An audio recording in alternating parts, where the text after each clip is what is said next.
Assalamualaikum warahmatullahi wabarakatuh. Perkenalkan, nama saya Novali Hanidia, saya dari kelas 21 SIA.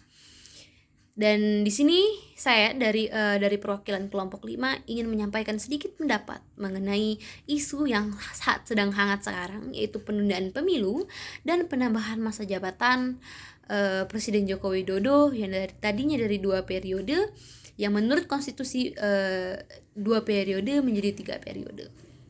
Apakah hal ini berkaitan dengan demokrasi? Tentu.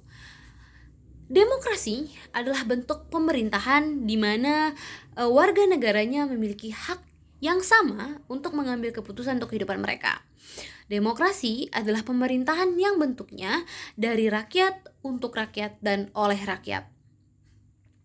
Di Indonesia, proses demokrasi ini belum sepenuhnya mencerminkan makna demokrasi yang sebenarnya. Pemerintahan yang memimpin kita sekarang mengambil keputusan sepihak tanpa memperhatikan rakyat. Terus yang seharusnya seperti dalam Undang-Undang 1945 pasal 1 ayat 2 yang berbunyi kedaulatan berada di tangan rakyat dan dilaksanakan menurut undang-undang. Dengan kata lain, kekuasaan tertinggi berada di tangan rakyat.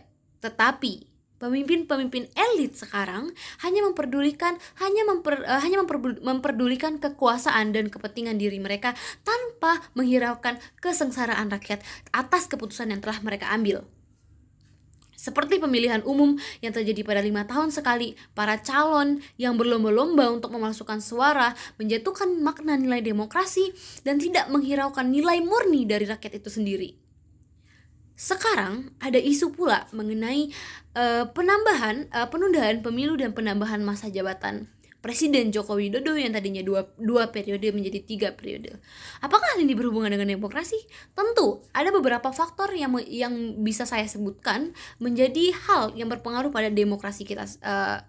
Adanya isu ini yang berpengaruh dengan demokrasi kita saat ini.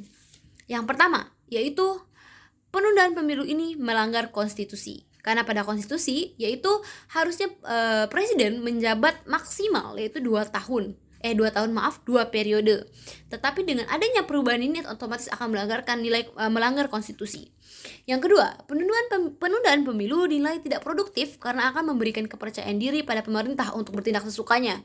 Karena pemerintah akan merasa tinggi rasa ketika kita memberikan wewenang sepenuhnya tanpa ada suara dari kita. Yang kedua, yaitu alasan penundaan pemilu tahun 2024 ini tidak masuk akal atau tidak diterima karena alasan seperti pemulihan ekonomi pasca pandemi, pemindahan ibu kota negara, dan konflik Rusia Ukraina dianggap tidak masuk akal. Penundaan pemilu 2024 ini juga pada dasarnya tidak memiliki dasar hukum.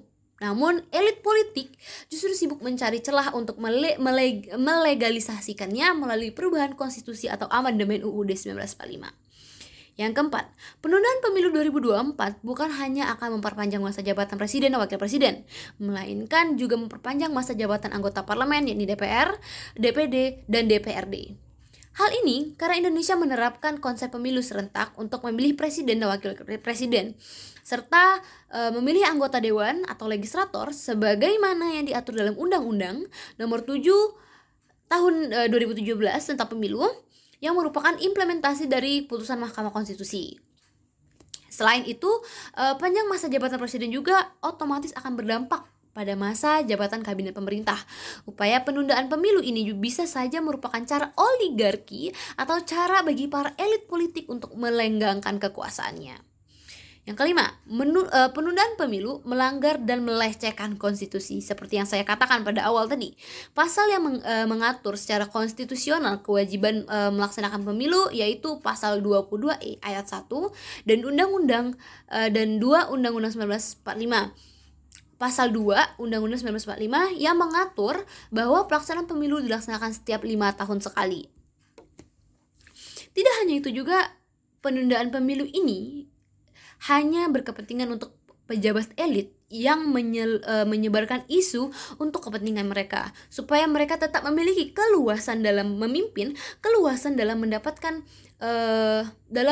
hak mereka tanpa merasa takut akan kepemimpinannya itu terbatas karena adanya regulasi pemerintahan. Kedua, dan juga dengan penundaan pemilu ini memungkinkan pemerintah bertindak sesukanya seperti yang kayak saya katakan sebelumnya.